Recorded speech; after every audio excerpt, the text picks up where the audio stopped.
What point in time did you? Because your NBA dream became real before everybody's, right? So like, No, we're like in terms of like, because you're older, right? Yeah. So look, this is why, like, you know, you see people like or they say some stuff online. I'm like, guys, if you really knew, you'd be like, what? So Giannis gets drafted, and in the same draft that Giannis gets drafted, I had an agent at the time. I still my like best man. I was the best man at his wedding. They call him and go like, hey, Thanasis in the draft. This is like 2 days before.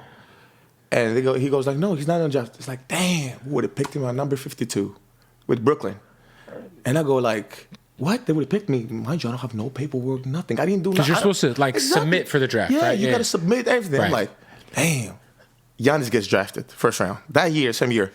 He asked me, he's like, hey, what are you doing? I'm like, I might just go back home. Yeah. So he's doing this thing. I was like, I'm gonna go back home, try to figure out a way to get mom and dad and the family there. I'm gonna continue my career overseas. For sure, right? yeah. This September comes in. My agent calls me. He's like, you know what? I want to put your name in the G League. No, in the D League. Right. At the time. Right. I was like, they have a draft? He's like, yeah.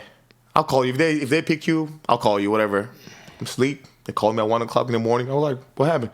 He's like, yeah, you got picked by the 76ers for the affiliated team.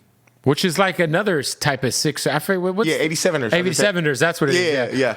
And I go like, what? He's like, yeah. I was like, okay, so what does that mean? I know it's not the NBA. What does that mean? Do I get cut right away? Do I go there? Or like, he's like, okay, you go there for 4 days. And if they like you, they keep you. If they don't, you go back to Greece.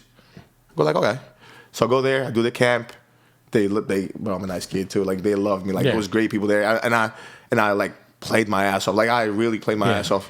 And then, can I curse you? Okay. Sure. Yeah. So I go there and I'm the same team. It's me, Akil Carr. I don't know if you know Akil Carr from Baltimore. Another like, and great players.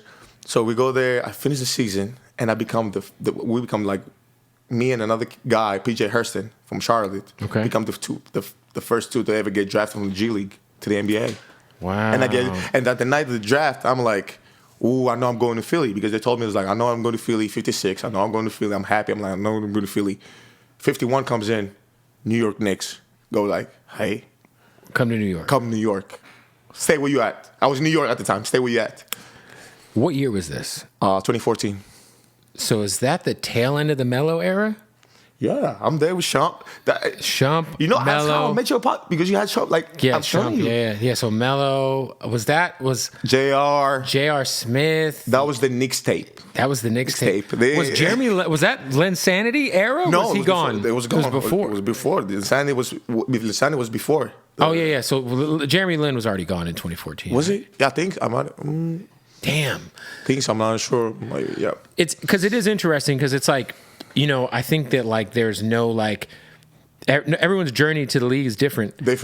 You mentioned like people who say stuff online. Do you pay attention where like, because like you've heard Charles Barkley say, yo, that he's always going to have a job because his brother. Oh, do you care? That's a compliment because that means I'm a good person and I do. Nobody gives you nothing if they don't like you. First of all, that's one. And you have to bring something to the table. You got to bring something to the table. But I actually like Charles Barkley and I actually like Shaq and these guys because when I meet them, like this is like fun and joke. But like the thing is, like what happens is some kids believe that, right? Like I was in a camp and was working on. This was in Greece. This is pre-COVID. Right. Pre-COVID. And I'm playing with this kid, and we're playing like 2-on-2 or 3-on-3. And you know what? I'm supposed to show the kid, like, you know, he's like 8. Yeah, but you're not gonna go all in on him. But he probably starts. Yeah. Why would I do that? And I'm like showing the play. And then we finish the practice, everybody's happy. And then he goes like, I want to play. So I go, okay. Then we're playing 2-on-2. Him seeing my other brother. And I can hear like his kids in the background, like, oh yeah, he's not all that. You got him, this, that, blah, blah. So I let him. He scores once, okay. Scores twice, cool. I literally am not doing anything. And then I think it might have been like the 4th point. They were out by like 8-2. We're playing with 2-on-2.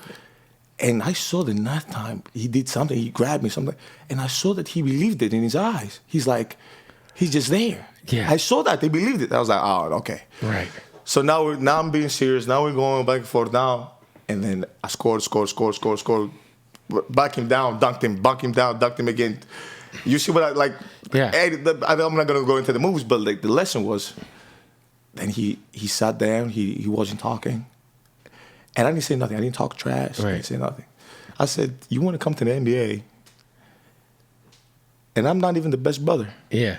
You ain't going through me. You going through him. You're going through him. I was looking at my brothers because at the time, coach is with the Lakers. Yeah. At the time, my younger brother was 17, 18. Yeah.